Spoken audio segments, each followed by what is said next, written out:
sikap terhadap saksi Yehova. Literatur apa? Sebetulnya saya sudah nulis buku itu banyak. Saya nulis buku itu mungkin ada sekitar 30 judul.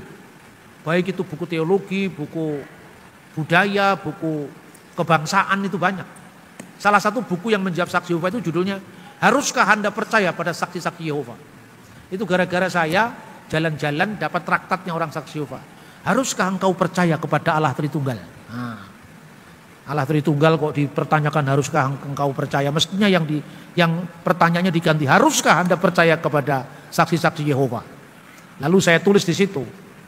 Gambarnya saksi Yehova tentang Yesus yang baru potong rambut saya pasang di situ. Kan Yesus rambutnya pendek kan? Saya pasang di situ. Lalu orang saksi Yehova membaca buku saya marah-marah. Pak Bambang itu kurang kreatif. Mengambil gambar aja gambar kami saksi Yehova. Itu dalam hati saya. Saya pasang gambar ini supaya orang menyangka ini buku saksi Yehova. Dan orang langsung baca buku saya. Tapi judulnya saksi-saksi Yehova saya perkecil.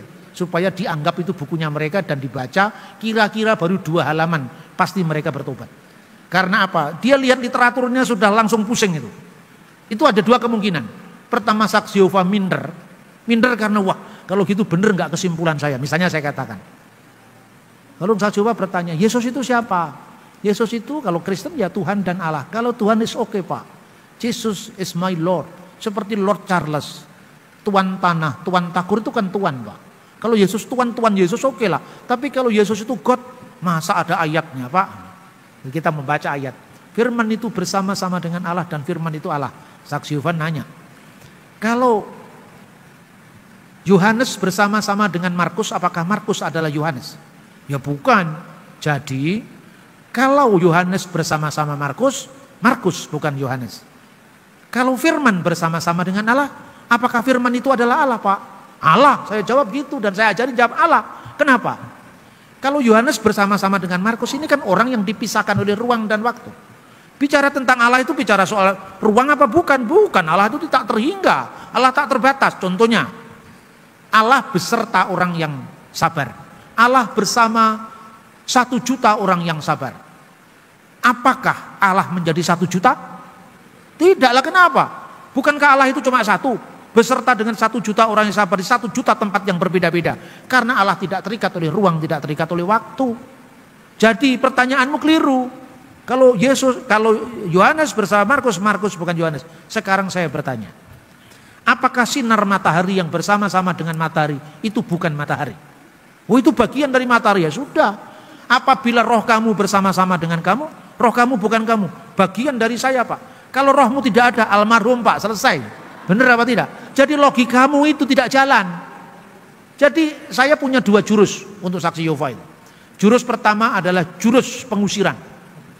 Jurus pengusiran itu cukup saya sarankan kepada saudara. Di tiap-tiap rumah orang Kristen yang sering dikunjungi saksi Yehova, siapkan Alkitab Yunani Indonesia terbitan lain, dan satunya lagi Ibrani Indonesia terbitan lain. Tidak usah beli jauh-jauh, beli di lembaga Alkitab, taruh di ruang tamu. Nanti kalau saksi Yehova mengajak diskusi tentang gramatika Yohanes pasal 1 ayat 1, dia mengatakan, jadi Pak, kalau Yohanes bersama-sama dengan Markuskah Yohanes Pak? Biasanya Kristen yang bingung. Ya mestinya bukan ya. Ya kalau gitu firman bersama-sama dengan Allah. Firman Allah apa bukan Pak? Allah. Bukan dong. Tapi ayatnya kan firman itu adalah Allah. Terus dia keluarkan kitabnya.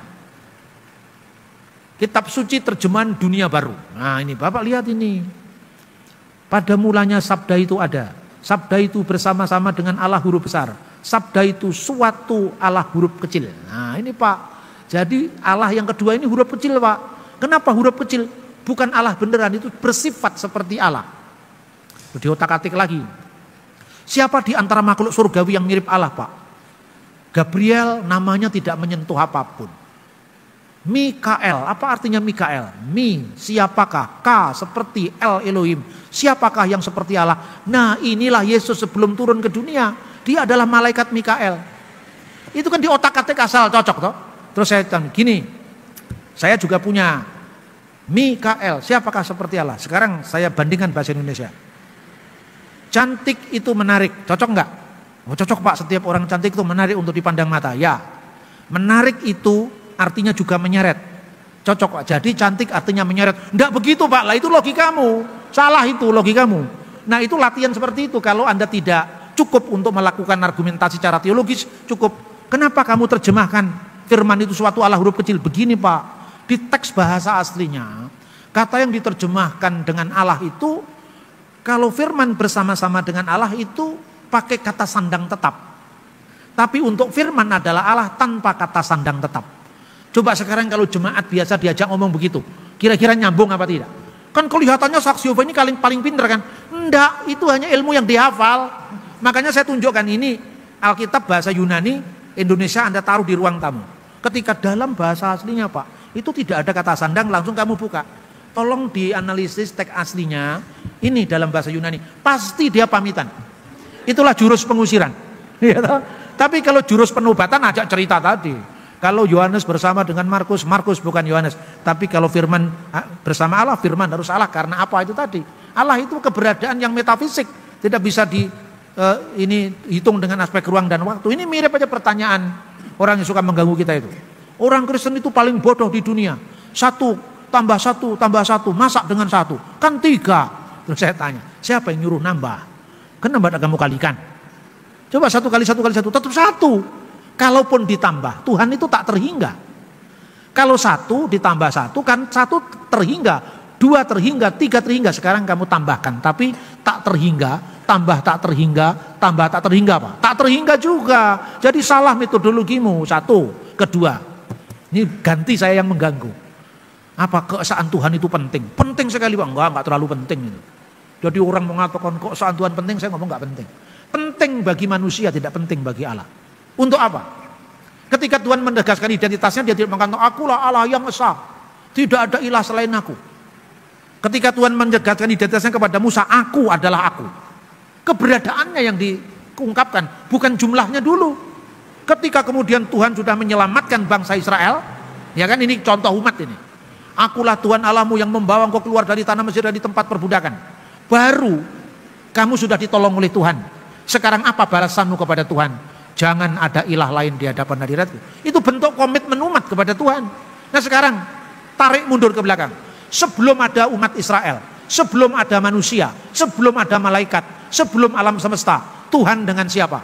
Tuhan sendiri Pak. Waktu tidak ada yang lain kecuali Tuhan, karena Tuhan belum menciptakan apa-apa. Apa butuh kata Maha Esa? Loh maksudnya Pak, yang lain belum ada, untuk apa 1 kalau tidak ada 2? Untuk apa 1 kalau tidak ada 3, 4, 5? Adanya 1 itu karena ada yang lain 2, 3, 4, 5. Benar atau tidak? Karena itu yang Maha Esa itu nggak terlalu penting. Bingung, pusing kepalanya. Makanya kita gunakan teologi yang kontekstualisasi kepada mereka-mereka yang suka mengganggu. Kalau teologi kontekstual untuk kaum adat itu lebih mudah. Orang dari hukum adat itu asal Anda beradat, itu Anda nggak jadi batu sandungan.